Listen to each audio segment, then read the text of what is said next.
Ernst Chladni, un musicien et physicien allemand du 8e siècle, fut un des premiers scientifiques occidentaux à étudier sérieusement le phénomène de l'onde.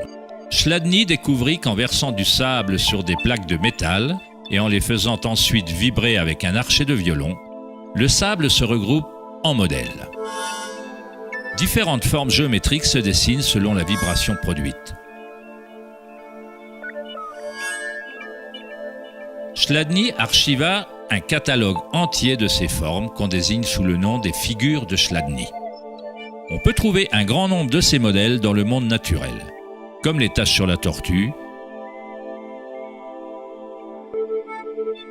ou les modèles tachetés des léopards.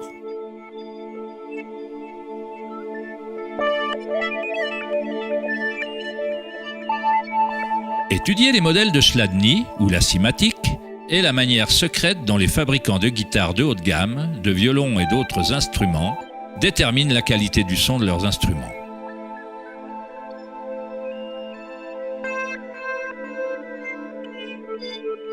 Dans les années 60, Hans Jenny a développé le travail de Chladni en utilisant des fluides variés et l'amplification électronique pour créer des fréquences sonores et les a surnommées cymatiques.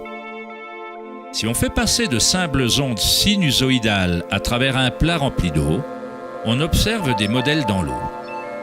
Différents modèles d'ondulation apparaîtront selon la fréquence de l'onde. Plus la fréquence est élevée, plus le modèle est complexe. Ces formes peuvent être répétées, elles ne sont pas le fruit du hasard. Plus on observe, plus on commence à voir la façon dont les vibrations arrangent la matière en forme complexe à partir de simples ondes répétées. La vibration de l'eau ressemble au modèle d'un tournesol.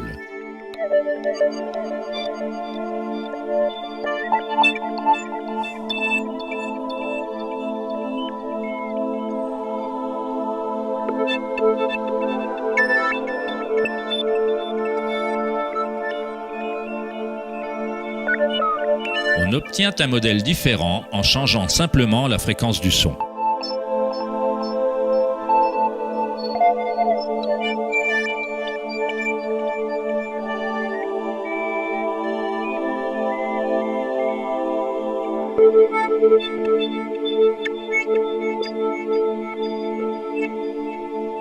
L'eau est une substance très mystérieuse.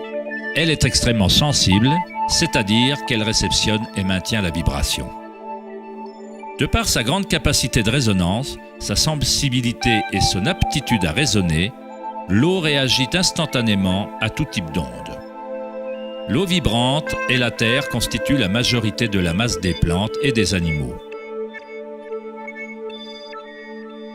On peut facilement observer la façon dont les vibrations dans l'eau créent des modèles naturels reconnaissables, mais en y ajoutant des solides et en augmentant l'amplitude, des choses encore plus intéressantes se produisent.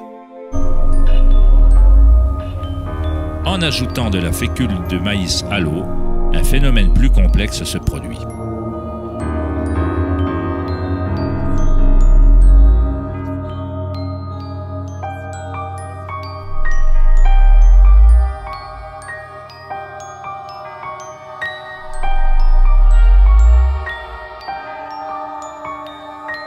Il est possible qu'on puisse observer les principes mêmes de la vie, alors que les vibrations transforment la tache de fécule de maïs en ce qui ressemble à un organisme mouvant.